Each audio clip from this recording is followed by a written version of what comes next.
These are the numbers for the 34,000 teens who died by suicide last year.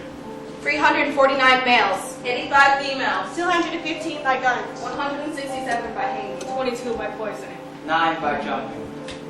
21 by other methods. Greater than 50%. 191 males. 40%. 123 females. 15 14 by males. guns. Greater Less than than 50%. 191 males.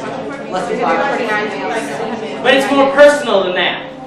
There's this silly little bit of dialogue in the movie Rushmore between the 15-year-old main character, Max Fisher, and the much older Herman Bloom that I just can't stop thinking about whenever I talk about going through a difficult experience. Max Fisher says, So you were in Vietnam. yeah, You were in the shit. yeah, I was in the shit.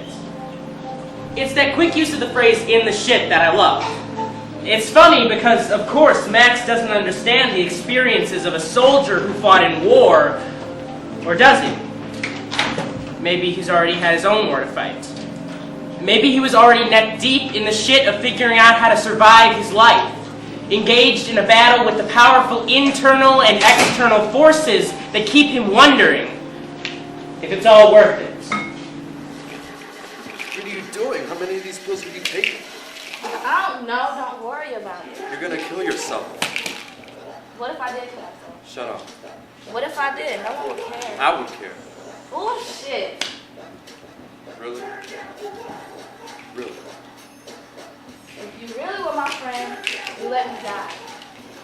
Stacy, come dance with me. Cold, bleak, dark. Pain eats away at my empty soul. I search in the darkness, and no one is there. I reach out into the dark, still alone. The only movement I can feel is my shivering body. It's cold and empty. No light. I open my eyes, and I'm surrounded by so many people. Laughter I wish to share. No smile on my lips. Then I realize I'm in loneliness. Where are the friends that I thought I had? Is everyone dropping me? Don't touch me! Don't hold me! Please, don't leave me.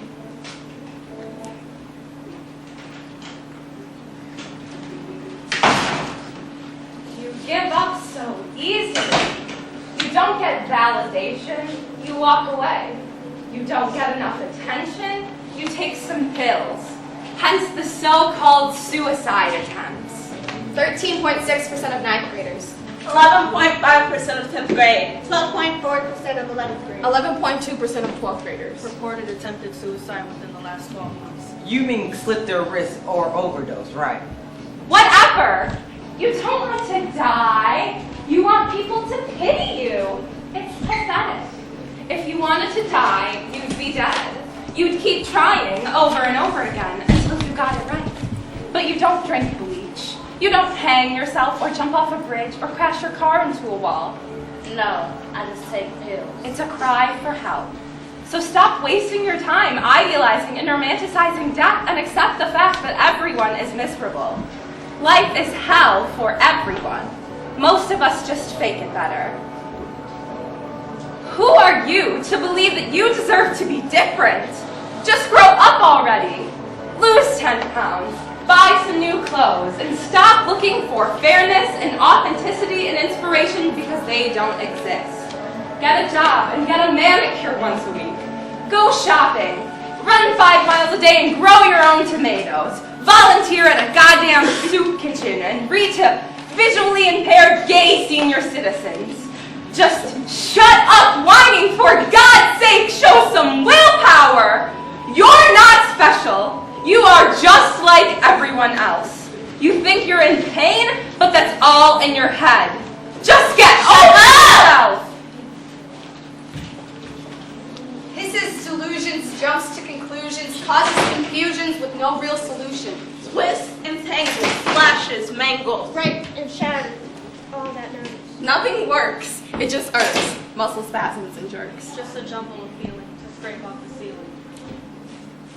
It hurts. I do it for No. I do this to get these words out of my mouth. Shit builds up sometimes, you know? Whatever. No one cares. You know what?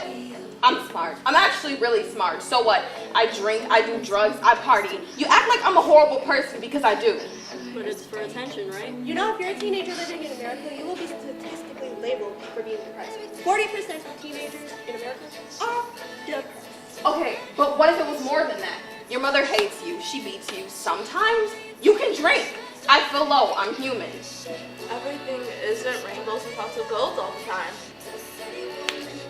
But lately, I've been walking with suicide behind my shoulders. You know, the tissue always runs out with high school students around. I don't want to feel like this. Sometimes I want maybe a hug or a kiss because I miss being happy. Trust me, I truly do. You know, when we talk about suicide, it's like seeing animals at the zoo. You think it's just someone who wants to die. Trust me, it's much more than that. It's a friend. She hurt herself, and last weekend she talked about killing herself. I think she might do it again. Who is it? I can't. I mean, I shouldn't. No, Zach, you gotta take this kind of thing seriously, always. You gotta get help, you gotta talk to someone. Zach, I know you know how to do the right thing. Talk to me, Zach. Or at least let me point you to someone who can. It's Stacy. Okay. Now tell me exactly what happened. Has she made any actual plans of attempting suicide? I don't know, because sometimes she'll say stuff like, well, whatever, I'm tired of life. And like, she makes it sound like she really wants to kill herself, but maybe she's just saying that, but it still worries me. You're right to be worried. Now, has she actually talked and made plans about it? I don't know. You did the right thing by coming to me, Zach. Some people think that when people talk about suicide, they won't actually go through with it. But that's not necessarily true. There was a lot of red flags in what you had to say. So I think it's best to be totally honest here, so I'm gonna go talk to her. I slip my wrist to ease the pain. You look at me and think I'm insane. My eyes are red, bleeding with tears, and still you try to protect me from my worst fears. Look at my scars, and then you will see why I can't go around and fake happy. Yet you say you love me, and that you'll forget, for soon I'll be gone, and I'll be your greatest regret. So let me die, broken and scarred. And I can't deal with this. Life is getting far too hard. Everything's gone wrong. It's not worth trying. So leave me alone because I feel like I'm dying. I don't want you to worry because my life is ending in a hurry. I'll be fine. Happy, you see. For death is what I wish, and soon it will be.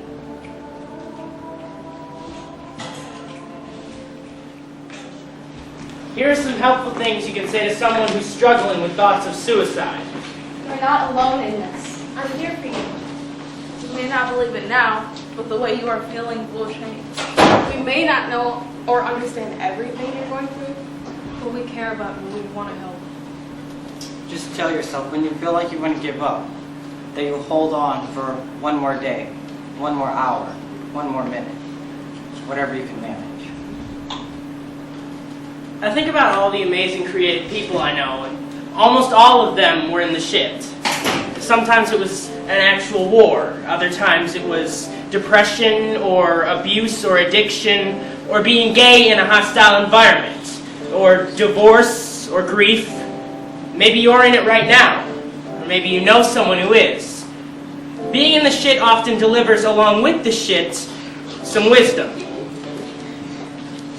And hope.